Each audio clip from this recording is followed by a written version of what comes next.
Good morning. Welcome to the UBC Public Humanities Hub Public Scholarship Series, co-hosted with the University of Victoria, Visual Storytelling and Graphic Art in Genocide and Human Rights Education.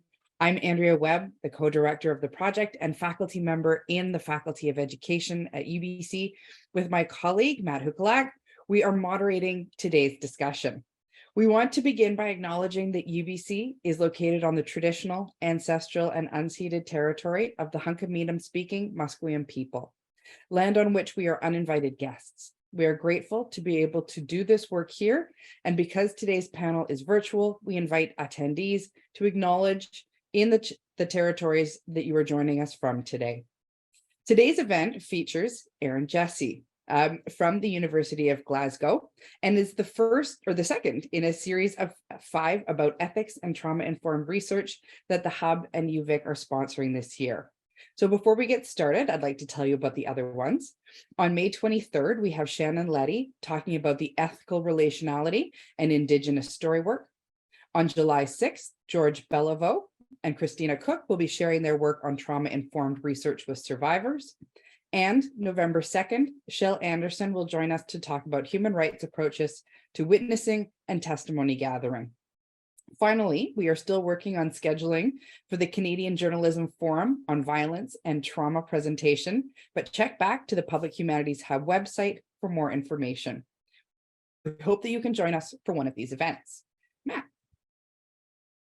Hello, my name is Matt Hukalak, and I'm a librarian at the University of Victoria Libraries. I'd like to acknowledge and respect the Lekwungen peoples on whose traditional territory the University of Victoria stands, and the Songhees, Esquimalt, and Wasanic peoples whose historical relationships with the land continue to this day. I'm told the library is situated on land that used to consist of camas fields, where the local communities would come, gather, trade, eat, and nourish one another intellectually, physically. And I hope today's session will be nourishing for everyone involved as well. Dr. Erin Jessee is a senior lecturer in history at the University of Glasgow in Scotland, where she works across gender history, global history, and war studies research clusters. She has over 15 years experience using oral, historical, archival, and ethnographic methods to elicit and bring into conversation people's diverse experience of genocide and related mass atrocities, especially in Rwanda and Bosnia. She is the author of Negotiating Genocide in Rwanda, The Politics of History, and co-editor of Researching Perpetrators of Genocide, and is published in Medical History, Memory Studies, Conflict and Society, History in Africa, Oral History Review, and Forensic Science International, among others. So with that background, Dr. Jessee, I'd like to start off by asking you, how do you define trauma-informed research? In our last session, we had Dr. Tim Cole state that he didn't even use that term. It's not a term of the humanities. He prefers co-produced research. So I'd like to ask you, what does trauma-informed research mean to you? Is this a term that you use? And how do you define it within your discipline? Thanks very much, Matt. Yeah, I mean, I think I will probably follow Tim Cole in this matter. I mean, I'm also at this point in my career, at least, very much grounded in the humanities as well. I work in a history program. I work primarily as an oral historian. And yeah, I mean, this idea of a trauma-informed approach, I mean, trauma and an awareness of trauma is always really important to what I do. But the specific language around a trauma-informed approach, yeah, it's not really a term that I use a lot in my own research, though I teach about very similar things. I think there's a lot of overlap with with the kinds of research that I do. I mean, I think probably more the kind of phrasing that I would apply in my work would be along the lines of things like a survivor-centered approach, or people-centered approaches, grassroots approaches, participatory research, right? So a lot of what I do is very much grounded in communities and, you know, their research interests and their needs and so on. And that includes often, especially in genocide-affected contexts, a keen awareness of the potential for trauma and the risks of re-traumatization, the risks of post-traumatic stress disorder, creating challenges in this work. But I think often, I mean, in the humanities, perhaps because we're a bit removed from fields like psychology and the medical sciences, where trauma has a very, very particular and quite sort of diagnostic meaning. We tend to look at maybe a broader range of emotion and a broader range of experiences that can come out of people's firsthand, encounters with genocide. That can include things like depression and trauma, but also can include at the other end of the spectrum what's increasingly being called post-traumatic growth. We would frame more so as sort of resilience, right? So I would say that's sort of where I'm situated in a lot of the work that I do, though I recognize the value very much of this growing body of literature around trauma-informed approaches. And I'd like to just you follow want up. to follow? Yeah. Sorry, Andy. No. Just like to follow up on that question, to speak to an individual experience that you've had in terms of your personal approach to this participatory research, and wondering if you could share with the present community, what that looks like in practice. Yeah, absolutely. I should be transparent. When I first started doing work on genocide and related mass atrocities in Rwanda, I think I was coming into it like a lot of, keen PhD students. I had my own research interests and my own sort of agenda going in. And, I tried to work in ways that were accountable to community, but I wasn't necessarily really engaging them in participatory research. So just to be clear, this is more something I've come around to, and largely in conversation with, the people that I work with who are contributing to the work that I do with interviews and so on. But for me, this often means, I would say, a slower form of research, right? Where you take the time, perhaps even to do like pre-visits, and this is a term that ethnographers will use, where you go to the communities and you spend time talking with them about what your sort of expertise is and what their interests and needs might be in relation to that. And then you kind of co-develop key research questions you might want to pursue, and you talk about what an appropriate methodology and ethical framework might look like for that work. And we'll even go as far as to talk about like what capacity strengthening initiatives they might benefit from that I could help provide, or what kinds of outputs, like beyond the sort of traditional academic, the book, the journal article, and so on, like what kinds of outputs might be meaningful to you and your communities, right? So for me, that kind of participatory research, the sort of underpinning strategy goes all the way through the overall research process. And it's just like a constant sort of back and forth, which times comes together quite nicely, but of course also contains challenges and so on at times. Main one being just that it ends up being quite slow. I think that's really interesting, because this is a lovely sort of slide. You've already talked about ethnography, you've talked about psychology and medicine. So when you start to think about the interdisciplinarity of your work, where do you see yourself reaching out to, and where do you see yourself sort of connecting or brokering between?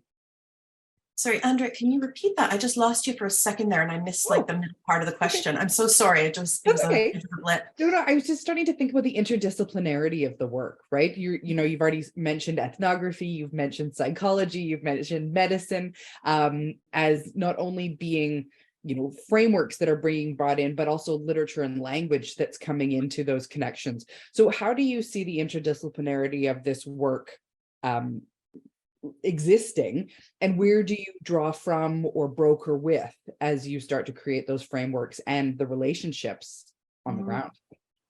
Yeah, absolutely. I think this is one of the things I actually quite like about, I would say my primary methodology of choice typically kind of fits into oral history, because it is, people often think of it as being history situated, but it's actually really broadly cross-disciplinary. And we pull stuff from neuroscience, we pull stuff from psychology, we pull stuff from family studies, we pull stuff from, all sorts. And I like that about the field. I like the fact that it does kind of give you a lot of different tools, and you sort of evaluate which tools will work best in a given context or with a particular community or even particular individuals. And then, you sort of take what you need. And sometimes think of us almost like thieves. We're often stealing. I like to use the term judicious borrowing. That's a good one. Yeah, exactly. I think, it's important, I think, for the work, because you just can't always guarantee that. I appreciate when disciplines will create guidelines, right, for best practices, but I think often when we're sort of dealing with the realities of something like fieldwork or doing interviews or, whatever our research, the sort of data collection looks like, those guidelines, they don't fit, especially where they're grounded in like Euro-American institutions and this very sort of kind of privileged academic elite perspective on doing this work. For communities, like sometimes we have to deviate, we have to adapt, we have to find other ways of working with people that makes it kind of culturally and politically appropriate for them. Yeah. Yeah, so I mean, I would say that kind of cross-disciplinarity, interdisciplinarity is really essential. And I think especially when we're working in contexts where people's lives have been upended by extreme violence as well, like there's a need for that added sensitivity and making sure that people really feel comfortable in the work that's being done, as opposed to just having something kind of imposed upon them that's maybe a bit, culturally inappropriate, that sort of thing. So Does when you that think answer? about, yeah, I think when you think about going into these communities and engaging in the work and engaging in the research, do you broaden your team? Do you broaden the people that you bring with you? Do you have a team of resources or researchers back in Glasgow that you are connecting with? How do you bring in that expertise as part of your process? Yeah, that's a great question. I mean, I'm very, very fortunate. I work as like most projects that I've done, I've worked as part of a really, really effective team of people who have different kinds of skills. So, I mean, for example, like when I first started working in both Rwanda and Bosnia, I mean, I didn't have the linguistic fluency to be able to necessarily interview people effectively in their preferred original language. So in Bosnia, that's sort of Bosnian, and Rwanda, that's Kinyarwanda. But I also didn't necessarily have the cultural fluency. And I was really keenly aware of that as sort of like a white Canadian woman coming in, even studying French, improving my French to be able to converse with Rwandans and trying to get the basics of Kinyarwanda and so on. I could sort of already tell there was just going to be a lot I couldn't comprehend, right? And so I ended up working with research assistants in both contexts who provided things like simultaneous interpretation in interviews, for example, or in meetings. But one of the things I then looked for in trying to decide who I might partner with in that was, did they have a background in, say, counseling, or in other ways, maybe working with people who were survivors of extreme violence, or perhaps were survivors themselves where they felt, that was work that they could do.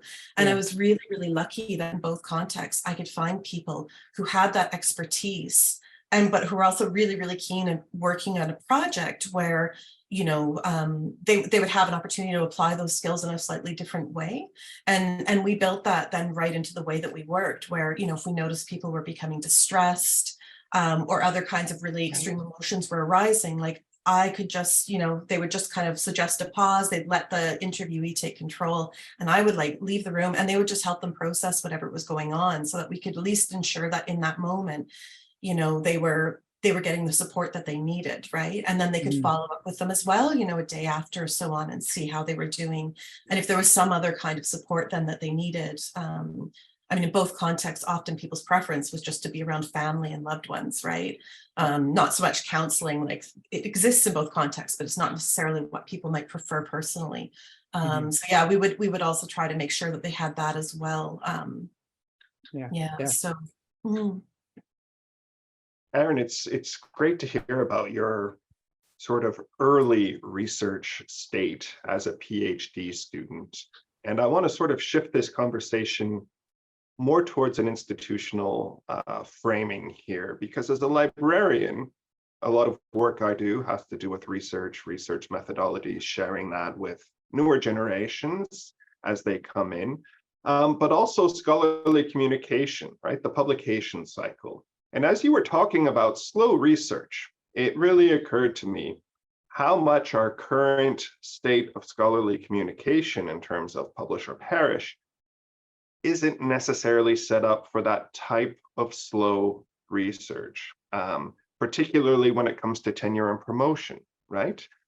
But the methodologies you're discussing are becoming much more widespread in institutions. So for example, here at UVic, we have Landscapes of Injustice with Jordan Stenger-Ross. Helga Thorson does a lot of work in Holocaust studies here. What does the institution need to do to both support slow research, but also the PhD, the master's students, the undergraduates who are starting to participate in this work? Mm. Yeah. Oh, I mean, that's a tough one because I think you're absolutely right. There is such a tension there between this need to just publish, publish, publish, get the findings out. And here in the UK, increasingly, that's not just around like the standard academic publications, but about like public facing impact projects, and yeah, I think the kinds of research I do don't translate nicely into these really rapid, like quick, get in there, do 2 weeks of field work and publish a policy report, right? Like it's Mhm. just not something, I mean, I wouldn't even feel comfortable trying to work that way, let alone, finding it feasible for anybody involved. I think it would be terrible. But I mean, I can think of suggestions for universities that I mean, the big one being just give people time to think, give people time to really, spend time like talking to the communities that they want to work with and figuring out what, again, what an appropriate ethics framework might look like and what appropriate outputs might look like and so on. I just don't know if that's realistic. I mean, like here in the UK, I feel like the time, they're just trying to move everything faster and faster and faster because we have these 7-year, it's called the Research Excellence Framework, these 7-year cycles around publications that are used to determine how much funding universities get in terms of public money and stuff. And you have to have a certain number of outputs out for every 7-year cycle, right? So I feel like the pressure here, at least, is just intensifying. I hope in Canada these days you're working in a slightly kinder and more humane environment, right? But I don't know. And I mean, one of the things I often encounter, 'cause I also, one of my admin roles as a senior lecturer is as a research integrity advisor for my school. And in that capacity, I'm often doing methods training and ethics training with groups of postgraduate and early career researchers. And I mean, it's shocking sometimes. I think one of the big things that like institutions in the UK are letting go is any kind of ethical or methodological training. So it's not unusual that I get students who are like 3 years into a PhD and they're 3 years with a 4th year to write in the UK. So they're already quite short, where they haven't really had any methods training. They're just sort of figuring it out as they go. But then of course things are going wrong and they're internalizing all of the sort of self-doubt and I'm a terrible researcher and like all of this really toxic stuff. And it's, of course, it's not really their fault. Like if you don't get that training, if you don't have these opportunities, of course you're going to figure it out as you go. And I mean, even when you do have the training, you make those mistakes. But because a lot of that gets kind of cut out of the conversations they're exposed to and so on, they don't even really have that supportive network that can kind of tell them like, hey, it's okay that this didn't come together quite the way that you want. And you're still learning really amazing things, even if you didn't do the original project as you intended. And so I feel like, yeah, I mean, those support networks are absolutely crucial. They need to be brought in. But I mean, in terms of how we do that, given people's workloads, given the time limits, I feel like it's almost an impossible task here. We're just beating our heads against the wall a lot of the time. Again, I hope the situation in Canada is maybe a little bit more humane, but We'll see. We've recently, when I say we, I talk about the Canadian funding bodies have developed a new grant for, innovation. So high risk, high reward. We mentioned this in our last session that they're putting money towards chance in that sense that sometimes you just need a breakthrough coming out of left field, to use a North American baseball metaphor. So I have 2 follow-up questions for you. If I did put you in charge of SSHRC, which is our primary humanities funding body, what grant would you create right now to support this research, and what would you call it? oh my goodness, I'm not sure if I'm good on the spot with these kinds of questions. I mean, I think one of the things I think would be really, really lovely to see, and I think across different disciplines, so not just maybe even within SSHRC, but more broadly, is something that really prioritizes like in-depth sort of methodological training, capacity strengthening, and not just within institutions like universities, but also within community-based organizations. And I mean, I think SSHRC had something like this years ago. I mean, when I was a student at Concordia in Montreal, there were like Community University Research Alliance grants. I think those were through SSHRC. And I mean, a lot of the innovation that came out of that, just this pairing up of like university faculty and staff and students with people in communities who are often doing really innovative like public education work. And, I mean, I think there was amazing stuff that was happening in that. I mean, I gained a lot learning from people in those discussions and in the projects that I was party to as part of that Cura project. So, I mean, I think a grant that is specifically focused around that would be absolutely amazing, and worrying less about the findings, but more about the actual processes. Because it's the process, I think, at the moment that in a lot of fields and a lot of disciplines is being overlooked, despite the fact that, I mean, one of the things we always come across here is, you know, people don't publish on the research failures, they publish on the successes. And so people can be doing, you know, through funding agencies, the same projects again and again and again, and having the same kinds of failures and the same problems. And I mean, that's not a good use of anybody's, you know, public funding, right? Like, but it's because they don't know that, you know, an earlier iteration of this project used these methods and didn't work for these reasons, right? And so even something that maybe is perhaps focused on not just, say, projects that have a high likelihood of success, but ones that, like, no, this could get bogged down in complete and utter failure, but like, these are the things that we could then learn in the process, I think would be really, really interesting as well. I'm guessing Shirk wouldn't buy any of that, though. Completely. We'll see, Erin. We'll we like see. success stories in academia. Well, thank you for sharing that, and particularly this perspective from the researcher side. I want to move the conversation now to the survivor side of things and the type of support survivors need in this type of research. And in the spirit of your last wonderful comment, what are some of the successes and failures that you've encountered trying to support survivors in your work? Yeah, I mean, that's actually a challenging one, because I do think, I mean, I tend to be quite hard on myself in the way that, like, you know, Rwandans, Bosnians who are survivors might receive my work, because some of the work that I do is quite critical of, I mean, things like, for example, the way that sometimes survivors, you know, in popular culture and so on, can be really held to a very high moral standard. Yeah. They have to be, you know, heroic, and, you know, we sort of expect them this higher moral standard from them. And some of the work that I've done kind of tries to push back against that a little bit, to acknowledge that, you know, sometimes survivors are dealing with a lot of guilt.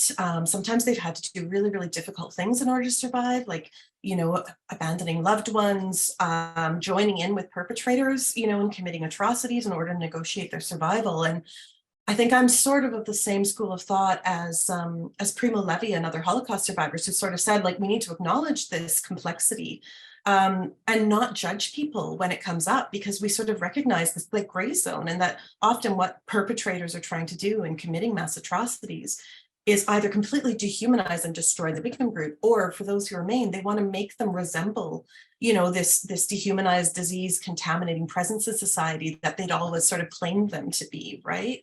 And I think this is often a really, really critical part of these kinds of mass human rights violations. And in a lot of the survivors that I've worked with, you know, they're quite conscious of the fact that they didn't come through feeling innocent or feeling like they've got any kind of moral superiority. They're often keenly aware of the ways that they feel like maybe they didn't do the right thing in this particular situation. And likewise, keenly aware that if they were to speak about this openly and honestly with people, they would be judged really negatively for that. And I mean, sometimes in talking about this, it's actually quite normal. Like, if I'm giving a conference presentation or a public talk, I'll have some people who are sort of saying, oh, you know, it's so nice, you know, survivors saying, it's so nice to hear somebody talking about this, and thank you, this really represents my experiences. But I'll also just as commonly have survivors coming along and saying, this is re-traumatizing me, and this is really upsetting. And, you know, how dare you be talking about the ways in which survivors also perhaps are doing things that are, from the commenter's perspective, like, morally reprehensible, right? And so I find that tension between, yeah, popular culture and their expectations of what survivors should be and how they should have behaved, and then the reality, to be really, really difficult to navigate. And I'm not sure I always do it effectively. So, I mean, as much as I try to be sort of true to what people tell me and the meaning behind what they tell me and so on, because I'm so often then kind of, you know, mired in conflict around it, I often also simultaneously come away feeling like, yeah, well, that could have gone better. Like, there's some, you know, there's someone there who's really upset by me opening up this can of worms effectively, right? So yeah, I would say a lot of times the work that I'm doing with survivors, I almost can see simultaneously as being a bit of a success, but also maybe a bit of a failure, if I'm perfectly honest. But I don't think it's necessarily a failure. I think it's that idea that part of the responsibility it sounds like you're taking up is showing people that it's far more complex than a binary, right? Mhm. There isn't this, this wonderful, perfect survivor, and there isn't this wonderful, perfect perpetrator. None of those are singular. They are complex. They are human. There is a lot of diversity going on. And so when we focus on those individuals rather than broad scale communities, that does sort of open up to some of those challenges. Yeah, absolutely. Mhm. Matt, did you have a follow-up question? I didn't know. Okay, perfect. Then I wanted to sort of not transition, but sort of move to the side, aside of that, in terms of thinking about how you see your work taken up by the public. You talked about during that last sort of response about some of the challenges in terms of the way the public engage with your work. We're under the guise of public scholarship and public humanities, and hoping that we are thinking about how our work as scholars in a university is connected with community, not only as people who give us their information, but also how we feed it back into the wider community. So do you consider your work to be public scholarship? How do you consider your work when it relates to knowledge mobilization or the public humanities? Mm. Yeah, I mean, I do consider my work to be a kind of public scholarship, or at least that's what I'm always sort of striving to. So, I mean, even in the way I write academically, I try not to use any more jargon than I absolutely have to. I try to write in ways that I feel like people who, if someone in Rwanda who spoke English, were to pick up my book, they could more or less understand it and wouldn't feel like it's completely removed from, how they might make sense of it themselves. So, I mean, in that sense, absolutely. Again, with research on the genocide, I find it gets a little bit more complicated, just because, I mean, I think for any genocide-affected context, but there can often be this polarization that emerges in society, right? And I mean, the Rwandan context, the big example would be, I mean, people who are sort of very supportive of the government and a particular official narrative of what happened during the genocide and Rwanda's, successful journey towards reconciliation since, right? Like there's a whole official narrative that happens around that. But you can also then, kind of the counter narrative to that is people who spread genocide denial. The genocide didn't happen, or it was a war, right? And I think when you're dealing then with these really polarized topics, public scholarship is quite hard because, I mean, even just a simple tweet on Twitter can cause a massive sort of, storm of people piling on in this kind of thing. And I think for me too, like there's certain times of the year where I wouldn't engage in public scholarship just out of respect for the fact, like this is a time for survivors' voices to be getting privileged and to be, sharing their voices. And I mean, any kind of day of commemoration in either context, especially in Rwanda, like there's a week of commemoration every year. Like that's not a time for me to be talking about these things. And so if I'm getting like media requests to do an interview or something, like I'll quite often decline and suggest they get in touch with a Rwandan scholar or survivor or somebody to do that instead. So I'm very cautious about public scholarship around work I've done on the genocide. I will do public talks and things, but just, at times of the year when I'm not interfering with what survivors themselves might be trying to accomplish. I mean, one of the things that I've started doing just in the last sort of, 5 years or so is trying to support projects that are more about drawing attention to aspects of Rwandan history that aren't, deeply negative, violent. And I mean, this comes out of a lot of the work that I've done over the years with elders, where, often as part of interviews, I like to end just by saying, is there anything I haven't asked you about that you want me to know, right?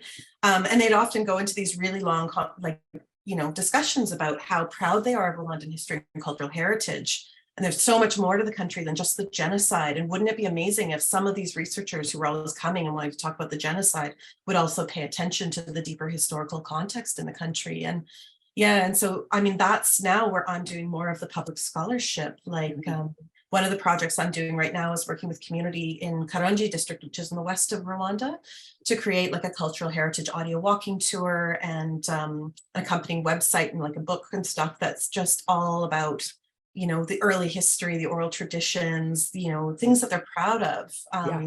In a part of the country that was, I mean, horrifically hard hit by the genocide. They got the full 3 months atrocities there. But they really feel like that's something they want the outside world to know about, in addition to genocide, right? Another project I've been involved in for the last few years is about writing women back into the history of Rwanda, because they've been really overlooked. And I've actually got a copy here.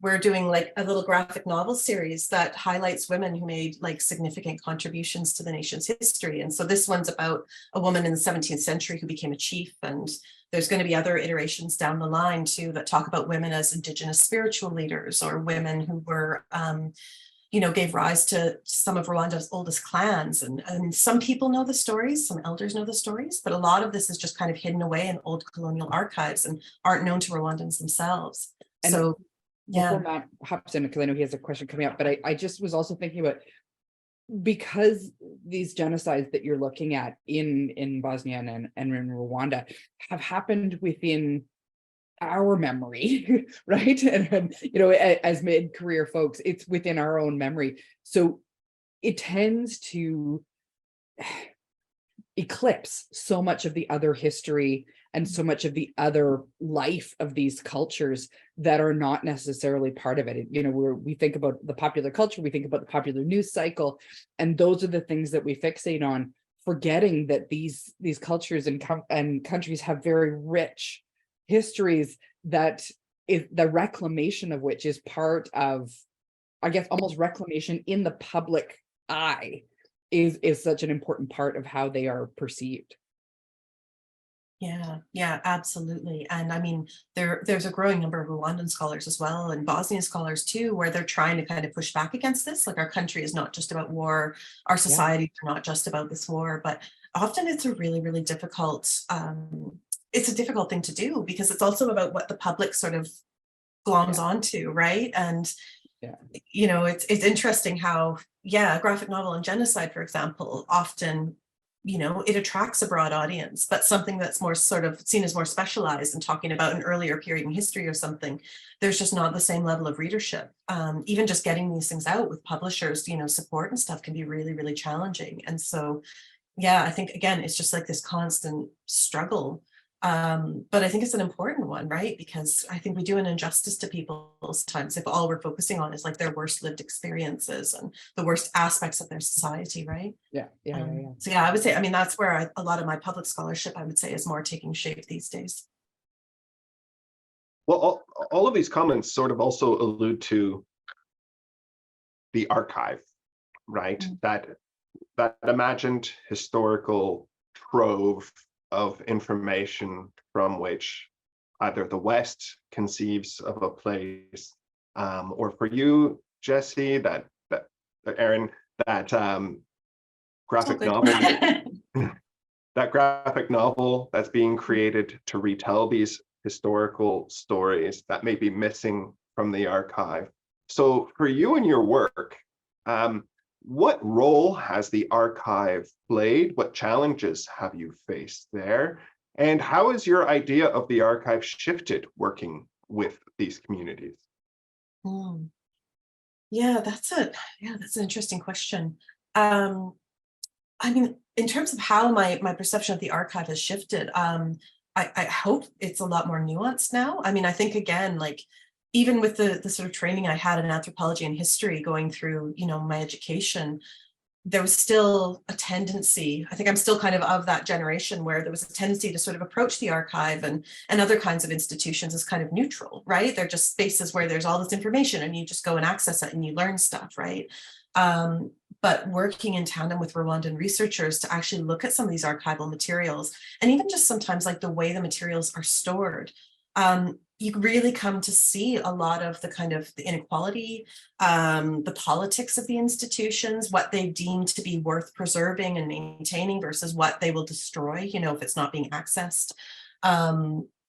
It's really, I think it's eye-opening. And I mean, also in terms of accessibility, like, I actually didn't realize until I started trying to do archival work in Rwanda, not only have a lot of the archives in the country been destroyed during the genocide, but even before that, like with the the pre-genocide governments, anything pertaining to the monarchy that was existing within the country, they destroyed, right? Because they associated it with the Tutsi minority, which they were opposed to, right? Because they allegedly dominated the monarchy and this kind of thing. And then seeing what that left Rwandan historians to work with, right? If they couldn't afford to get to the big archives in Belgium and Rome and so on to kind of learn about their own history through the eyes of colonizers, I should mention, because that's what these are. They really are colonial archives. They were left with just the little bits and pieces that were in the country that hadn't been destroyed, or of course oral traditions, which are hugely important in the Rwandan context and extremely rich, and there's some amazing work that's been done working with those kinds of materials. But then they also face the challenge that because a lot of, again, like Euro-American trained historians, they don't always recognize the value, the historical value or the rigor, the academic rigor of oral traditions. Well, okay, so now they're doing this amazing research, but they can't find an academic audience for it, right? And I mean, that's changing now, I think, and there's so much great work coming out of like decolonizing methodologies and, so on that are really championing, I think, the rigor of oral traditions, their value as historical sources and so on. That I think that's actually changing quite rapidly now. But I mean, there are Rwandan scholars who've been working in oral traditions, people like Alexis Kagame since the 60s, and their work outside of Rwanda isn't really widely known as it should be, right? So so I think I've developed a much more complicated relationship with archives as a result of that. I tend to see them now more as sites of really imbalanced power as opposed to just these neutral repositories, right? That just kind of sit there and happily let us do our work. No longer just the bucket that we drop things in, right? It's curated and it is selected, and even just what is easily searchable is actually part of how that power structure exists. I think that it's really interesting. We have a question coming in the chat as well about how you deal with encountering reportable or mandatorily reportable offenses of participants revealed during the research process, which ties in with a question I was interested in around reconciliation. And what does reconciliation look like as part of your work? So I know that's sort of broad and challenging, but thinking about this, the encounters that you have with the public in gathering testimonies and engaging in oral history, especially around genocide with reportable offenses, and then this process of engaging in reconciliation as part of your work. Yeah, I mean, in terms of reportable offenses, so a lot of the work that I did originally in Rwanda was actually in prisons where people had been convicted of genocide-related crimes. And so, yeah, I mean, a key sort of ethical issue for me in the work that I was doing was, around making sure that people didn't disclose anything to me in the context of these interviews that could then lead to renewed prosecutions, right? Because the way that the Rwandan Gacaca courts and other transitional justice mechanisms in the country worked is like somebody could be prosecuted for one crime and then a year later another crime, and then the next set of charges and the next set of charges and so on, as more and more information came to light about their crimes during the genocide. And yeah, I mean, one of the things I had to do then was, as part of that kind of informed consent process with people, which was verbal in this context, is sort of just explain to them that, as a researcher, I actually don't have the power to say, I'm going to just withhold this information, or like, if you tell me this, it'll be perfectly safe, like, because my field notes could get stolen, right? Or something like that. And I mean, I worked with people often using confidentiality. I would give them the option, and all but one or two of the people I worked with back then wanted, anonymity within the research and within outputs. But yeah, I mean, it was a constant source of concern, because sometimes, I mean, people didn't always, I think, understand what they were being prosecuted for. Like, they knew that they were in prison, they knew that there were charges against them, but the particular details they wouldn't necessarily know until they went to Gacaca and they heard the testimonies that were being given against them. And, and they did get some prep for that, but again, the details, right? They didn't always fully understand. And it was nerve-wracking, right? Because, I mean, in that kind of situation, neither one of us is particularly aware of whether they might be disclosing information that could create problems for them down the line. And one thing I think that helped was that I think a lot of people, I mean, they were keenly aware of the political context in which they were embedded, and they knew that in the prisons, like, I didn't have any power to minimize harm for them, right? If Yeah. things went wrong. And so they were often very cautious, I think, about what they shared. And how they shared it as well. Like, I couldn't record when I worked in the prisons. I was only allowed to bring in, you know, a pen and pencil and stuff and a notepad. So yeah, the way that they would often talk about things, they would sort of talk about it as though they were just observing, as opposed to like, I committed this, I did this, so I think that helped a little bit. But in Bosnia, it was a concern as well. I worked also very briefly in prisons there. I got to a point where, I mean, particularly in the Rwandan context, I started to get pressure from one of the prison directors to share the contents of interviews and the names of the people I'd been interviewing and so on. And it became very clear that if I didn't do that, it was going to create problems. And at that point, I just stepped back from the prison research. I just decided I wasn't going to do anymore. And I went back to thank people for their time and so on, but I didn't continue the research because I got to a point where I felt like ethically I can't. Right. I don't know if there's a way to do this work safely for these people. I didn't know what happened to them when they left the interview space that we were working together in, right? So it just seemed like maybe it wasn't the time to be doing that kind of research. So how then does that, going back to this question of reconciliation, so how do you think about reconciliation as part of your work? Yeah, reconciliation for me, I see as being really, really messy and painful, I'll be honest. Again, coming out of experiences I've had working in the midst of transitional justice initiatives in a number of countries now, I honestly think that, I mean, reconciliation, I think, is a wonderful goal to have, but getting to that goal, I think we need to be very, very realistic about just how difficult it's going to be for everybody involved, because, I mean, I think we're seeing this in the context of Canada right now, right? With the residential school system and all of this, information that's coming to light about just how many children, were being killed in the school system and so on, and the graveyards at the schools and these kinds of things. It forces everybody to kind of go through a reckoning, right? Whether they're on the side of like the perpetrators or they're on the side sort of the survivors, or there's something in between, right? The bystanders as well. And it's not easy for people. And I think that, again, with this kind of research that's really grounded in people's lived experiences, this is one of the things then that gets really complicated, because you're often, if you're engaging in reconciliation work with this, you're basically asking people to kind of accept that there's going to be moments where they feel really angry and frustrated or sad and depressed, or they're going to feel attacked, right? And so, I mean, absolutely, like, I think transitional justice reconciliation is a really, really important thing to pursue, but I don't think we get there easily. And I think sometimes in pursuing reconciliation, we can make things worse, at least in the short term. Maybe long term it has benefits, but, that airing of sort of grievances against, right? Because again, like with these atrocities, and often they do happen under cover of war. There's different combatant groups as well. And one of the challenges I think we then face is like, who are the survivors we privilege in this, who maybe merit reparations and merit apologies versus, who are the people then that get left out of that conversation, get left out of that recognition, right? And I mean, these all create massive challenges. In both the Bosnian and Rwandan contexts, these questions. Erin, I want to ask a difficult question, difficult enough that I'm not even sure if I should ask it or how to ask it. But in terms of how we categorize victims and perpetrators and bystanders in genocide, in mass atrocity, in your work, you deeply study how people act in these situations, and you challenge categorizations, and you call people complex political actors.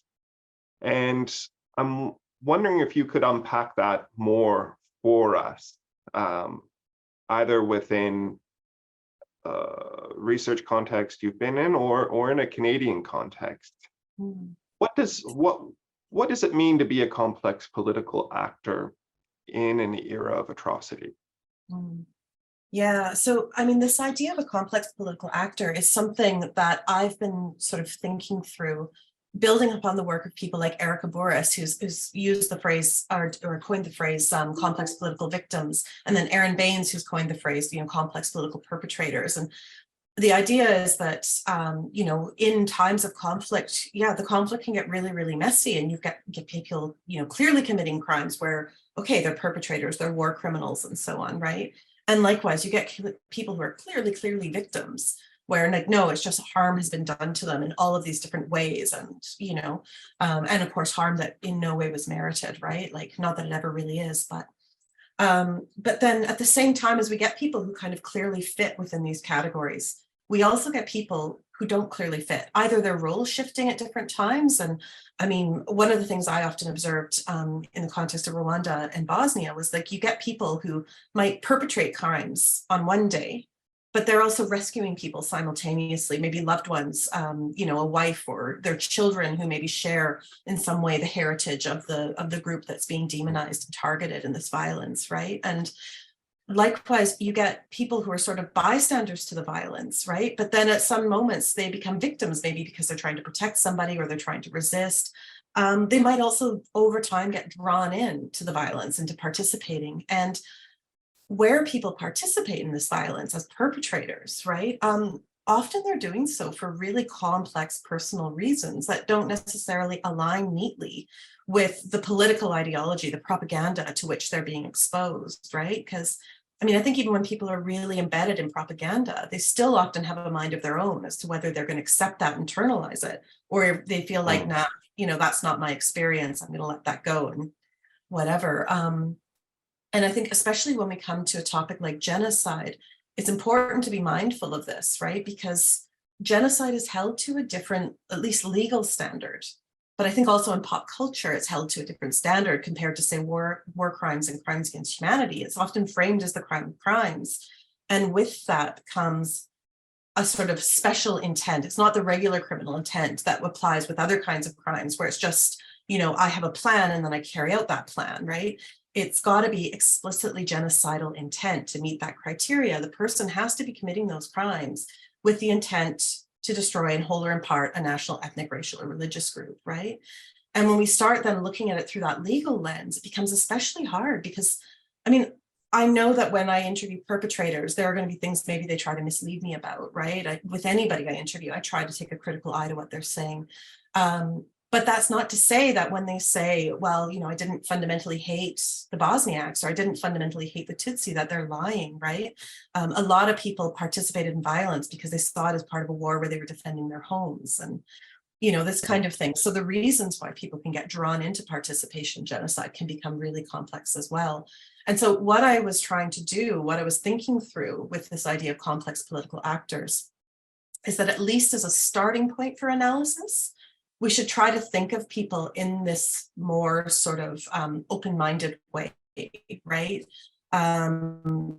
So rather than say approaching people, okay, you're perpetrators, you're a survivor, and so on, we should just try to think of them in the first instance, someone who's just had maybe perhaps some really complex experiences of these atrocities, and do these more sort of then open, interviews, rather than just targeted questions focusing on their experience as survivors or their experience as a perpetrator. We try to give them a bit more space to just talk about their experiences of these atrocities as people. And I recognize this is really controversial. And for survivors in particular, often, again, push back on this because they don't like the idea of being sort of lumped onto the same, sort of moral terrain as people who are perpetrators, right? I would tend to think of it more as a spectrum of action, right, within genocide. But we can end up somewhere different when we get to the analysis and dissemination of findings. In my own book, I have sections on perpetrators versus survivors, right? Because at the end of the day, this seemed to be appropriate given the way that people talked about themselves, the way that they were identified politically, especially. For political purposes, it seemed really essential. So even in my own work, I don't necessarily stick with this sort of category, but as a starting point for, say, conducting interviews and so on, I think it's useful because it just helps us to kind of keep an open mind. Does that help? Absolutely, Yeah. Absolutely. And it speaks to that idea of process, and also the end result may be different throughout that process, right? We have 10 minutes left, so I do want to invite questions from the audience. If you have any questions, please feel free to put them into the chat. But while people think about questions, I want to come back, in light of this complexity, to the project in which we're all on, which is creating graphic novels based on the experience of the survivor and the graphic artist co-creating this work together. And I'm wondering if you have thoughts on the genre, on the formal aspects of the graphic narrative, the graphic novel, that lends itself to the type of work that you do. Yeah, I mean, I'll be honest, I'm a long-term graphic novel fan. I've been reading them like as long as I can remember. And I mean, people like, Joe Sachko in particular, I think his were, his might have been even the first really that I read that wasn't like, a proper sort of comic book or something. And yeah, I mean, I love so much about the format when it comes to genocide related research, because I mean, it helps with anonymity and confidentiality where people don't want to be visibly associated, right? Or personally identifiable in a narrative or something. You can change the way they look, and you can change the landscape behind them, and you can present them in a completely different kind of light than how they might sort of appear in real life. But I also like the creativity of it. And I like the way, artists, I mean, I wish I could draw the way that some of these people can draw, but the way that they can use the color palette and so on to sort of evoke emotion and pull you in deeper, and sometimes as well kind of mislead you. Like one of the artists that we'll be working with on the Rwanda project, Joelle, I mean, I love the style of artwork that she uses because it's quite almost, it's really beautiful and colorful and cartoonish almost, but she talks about like really intense subject matter. So you're kind of left with this like, oh, I'm going to look at something really lovely, but then it's like, oh, actually, there's really a lot going on here. And it's so much more nuanced than what you might. Yeah, exactly. And I love that about the genre. I love that it can kind of play with people's prejudices and expectations and sort of, and it's beautiful and it's interesting, but it can make people think really differently about experiences. And I think especially for youth, like we often struggle with figuring out how to educate youth about these kinds of things, right? Because we don't know. You want them to take it seriously, but at the same time, you don't want to like scar them with,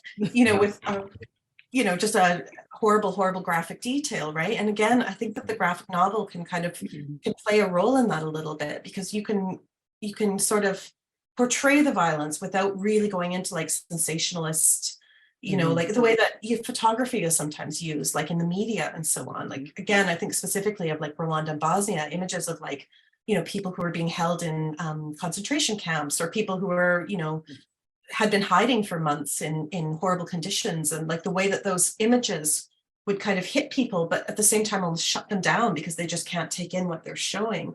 I think that graphic novels, when done sensitively, can help to make these narratives a little bit more like receivable for people for whom, genocide might be a really far removed concept in everyday lives, and hopefully in the process maybe open their minds up to wanting to learn more about it and think more deeply about it and think about their own role in perpetuating genocidal violence, for example, in the Canadian context, or what might be done differently in terms of transitional justice in context in like Rwanda or Bosnia, right? So I mean, I'm perhaps being a bit naive, but I find a lot of hope in the medium. I think it's also really complex. I use that phrase a lot. Yeah.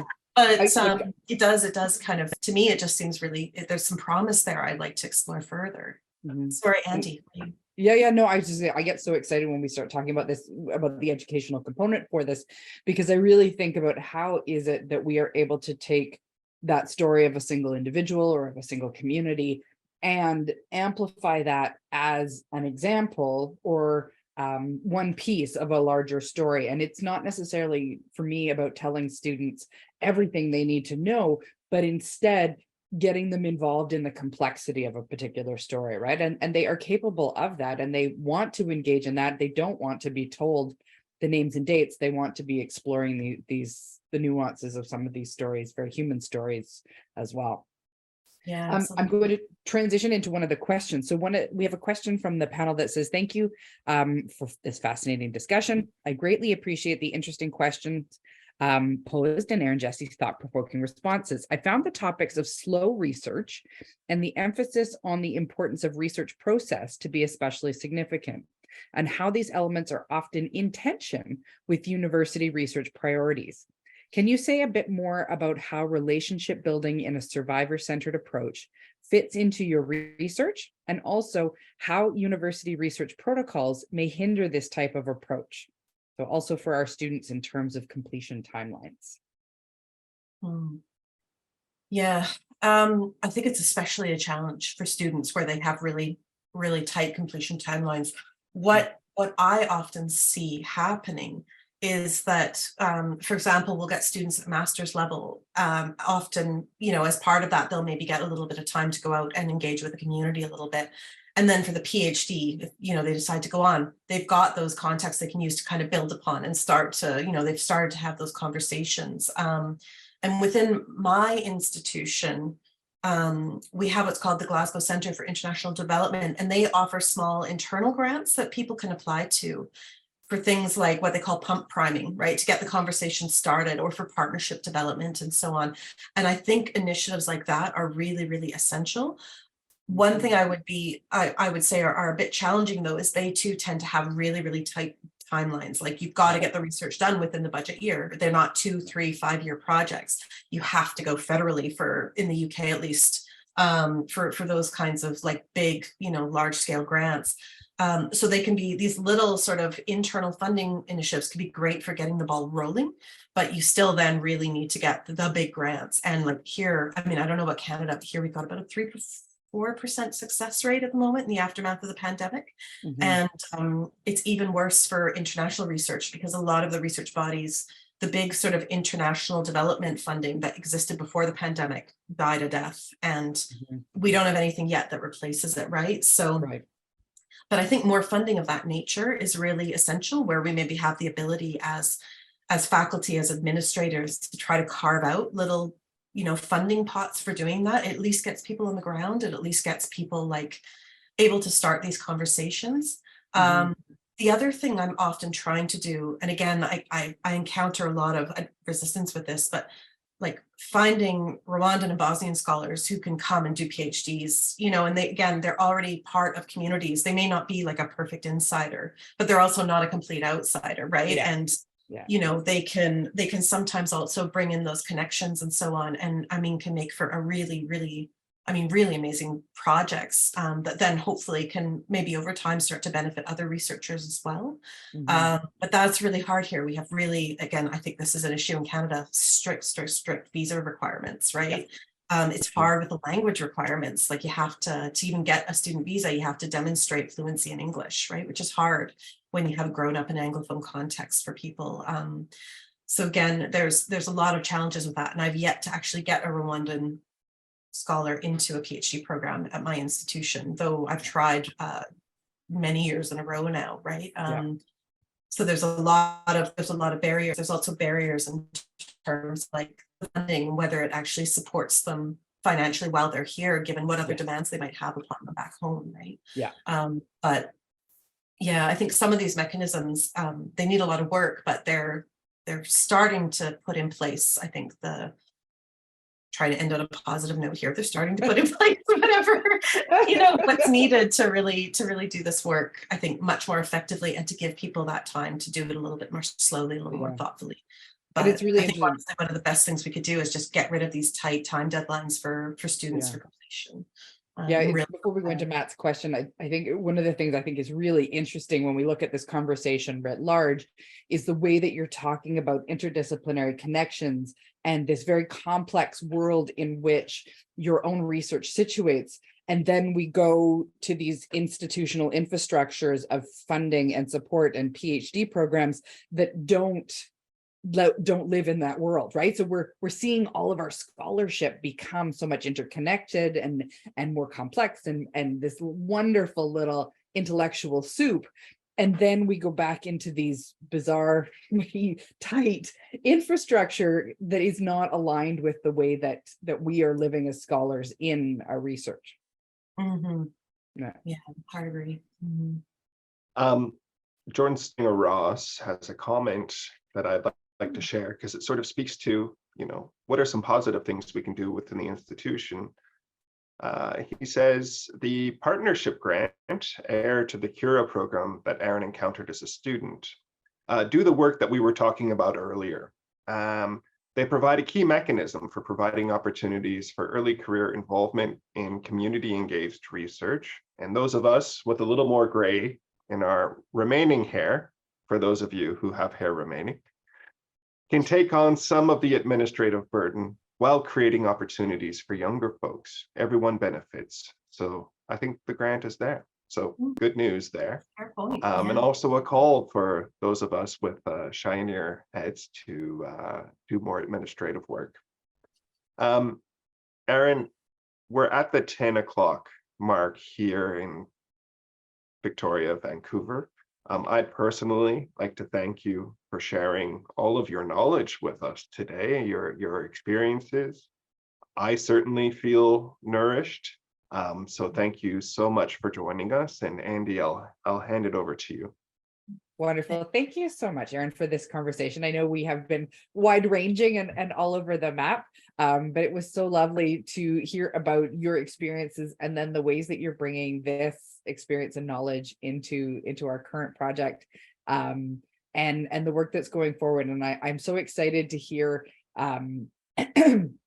this the judicious borrowing is happening in other places, and the ways that we are all we're building on collective knowledge. And I think that moving outside of our silos is such a positive experience for building a much more nuanced, complex, hopefully welcoming academy where people's ideas are fostered and developed. So thank you so much for your time.